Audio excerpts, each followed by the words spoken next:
साल 1947 में भारत आजाद हुआ, लेकिन आजादी ने भारत को एक नया देश पाकिस्तान नाम दिया गया। चीन में आपस में लड़ाई चालू हो गई।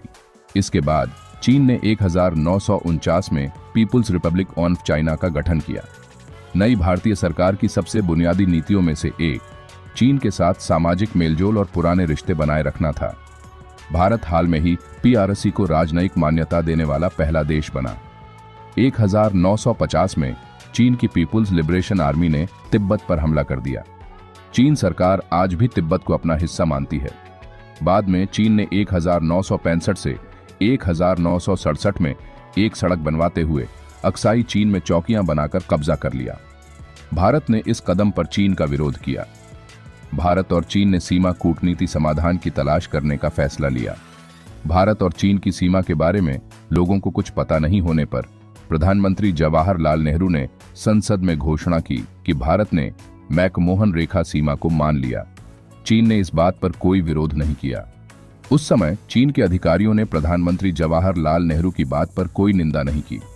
अक्साई चीन क्षेत्र पर काबू पाने की नेहरू की इस बात पर चीन वालों ने कोई विरोध नहीं किया। 1956 में चीनी प्रीमियम जो एनलाई ने नेहरू से कहा, भारतीय नियंत्रण क्षेत्र पर हम दावा नहीं करेंगे। बाद में झो ने सुझाव दिया कि अक्साई चीन पहले से चीन अधिकार के क्षेत्र में है और मैककार्टनी मैकडोनाल्ड लाइन वह रेखा था जो चीन मान सकता था। झो ने बाद में सुझाव दिया कि सीमा निश्चित नहीं किया गया था।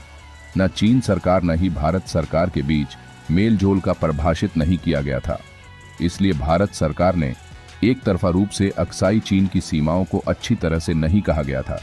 1954 में नेहरू ने एक पत्र लिखा जिसमें भारत और चीन की सीमाओं को निश्चित करने के लिए संदेश भेजा। चीन ने भारतीय मानचित्रों में एक सीमा दिखाई गई जो कुछ स्थानों पर मैकमोहन रेखा उत्तर स्थित है। 1956 में चीनी प्रीमियर जोउ एनलाई ने भारत को तसल्ली दिया कि चीन के रूप भारतीय क्षेत्र में हमारा कोई दावा नहीं है, लेकिन चीन ने आधिकारिक मानचित्रों में भारत के द्वारा दावा किया है। 1,20,000 वर्ग किलोमीटर क्षेत्र को चीन के द्वारा दिखाया गया था। यह भी आरोप लगाते हैं कि झो ने जानबूझकर नेहरू से कहा कि भारत के साथ सीमा का कोई भी मुद्दा नहीं है। 1954 में चीन और भारत ने शांतिपूर्ण एक दूसरे विकास के 5 सिद्धांतों पर बातचीत हुई, जिसके द्वारा दोनों देशों अपने विवाद को निपटाने के लिए सहमत हुए। भारत ने एक सीमा अंतिम मानचित्र चीन को भेजा। चीन इस बात स्वीकार कर लिया और हिंदी चीनी भाई भाई का नारा लोकप्रिय हुआ। 1958 पंडित जवाहरलाल नेहरू ने चीन में भारतीय दूत जी पार्थ सारथी से आपस के तौर पर कहा था, पंडित जवाहरलाल नेहरू चीन पर बिल्कुल भरोसा ना करें। सभी सूचना सीधे उन्हें भेजे रक्षा मंत्री V.K. कृष्ण मेनन को दरकिनार कर दे, क्योंकि उनकी सामाजिक और राजनीतिक पीछे वालों ने चीन के बारे उनकी सोच न दिखाई देने वाला कर दिया था। John W. गार्वर के अनुसार तिब्बत पर नेहरू की नीति एक मजबूत चीन और भारत साझेदारी बनना था, जिसे तिब्बत पर समझौते और समझौता के एक दूसरे को प्रेरित किया जाएगा।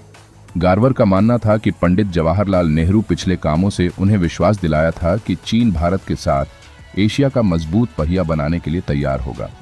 इस रिश्ते तब झटका लगता है जब पंडित जवाहरलाल नेहरू ने तत्कालीन तिब्बत धार्मिक नेता दलाई लामा को भारत में रहने की जगह दी, जो कि चीन शासन के खिलाफ असफल तिब्बत में उपद्रव के बाद ल्हासा से भाग गए थे। चीनी कम्युनिस्ट पार्टी के अध्यक्ष माओ त्से तुंग गुस्सा हो गए और सिन्हुआ समाचार एजेंसी से तिब्बत में रहने वाले भारतीय लोगों से कहा गया कि सरकार से रिपोर्ट तैयार करने को कहा गया। इसके दौरान सीमा पर लगातार घटनाएं जारी रहीं। अगस्त 1959 में PLA ने लोंगजू में एक को पकड़ लिया गया। मैकमोहन रेखा में एक साफ स्थिति थी और 2 महीने के बाद अक्साई चीन ने कोंगका दर्रे पर झड़प में 9 भारतीय सीमा पर तैनात पुलिसकर्मियों की मौत हो जाती है। 2 अक्टूबर को सोवियत संघ के प्रथम सचिव निकिता ने माओ के साथ में पंडित जवाहरलाल नेहरू का बचाव किया। इस कार्रवाई ने चीन के इरादे को और मजबूत किया। सोवियत संघ, संयुक्त राज्य अमेरिका और भारत सभी चीन पर सीमा क्षेत्र को अपना इरादा रखते हैं। PLA ने आत्मरक्षा में जवाबी हमले की योजना तैयार करने तक की बात कही गई। दोनों देशों के बीच बातचीत फिर से शुरू हुई, लेकिन इस बात पर जोर नहीं दिया गया। मैकमोहन रेखा को मान्यता न देने पर चीन के मानचित्रों में उत्तर पूर्व सीमांत जगह और अक्साई चीन दोनों को चीनी जगह दिखाया गया। 1960 में झो एनलाई ने बिना किसी मतलब सुझाव दिया कि भारत नेफा पर दावों की चीन का जगह में किसी पर वैध दावा जगह नहीं है। इस तरह की बात पर चीन मनाने के लिए भी तैयार नहीं था। इस बात पर चीन अड़ा था। तिब्बत में चीन शासन के खिलाफ भारतीय विरोध देखा गया। पंडित जवाहरलाल नेहरू ने सीमा पर कोई भी बातचीत करने से इनकार कर दिया, जबकि चीन के सैनिकों अक्साई क्षेत्रों में वापस नहीं जाते हैं।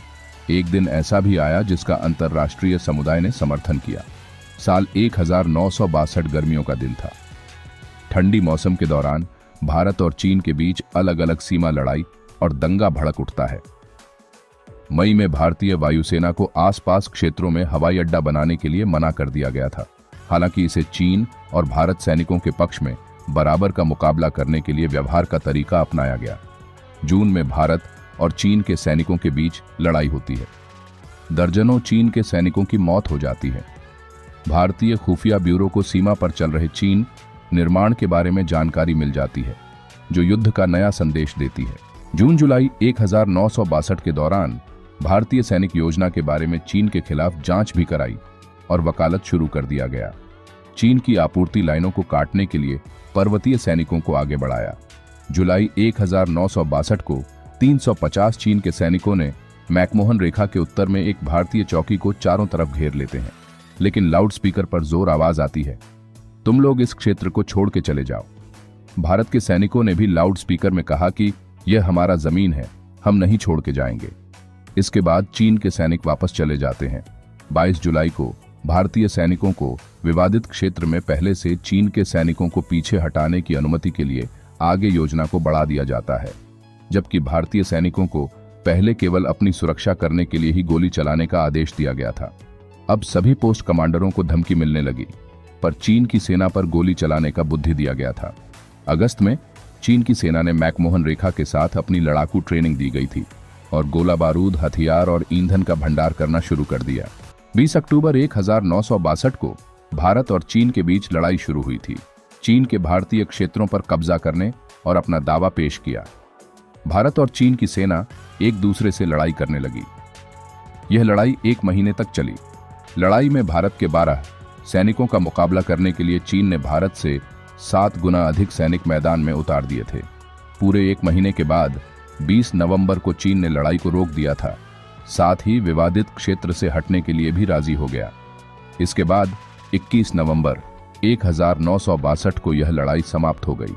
इस लड़ाई में भारत के 383 जवान शहीद हो गए थे, वहीं चीन के साथ 122 सैनिक मारे गए थे।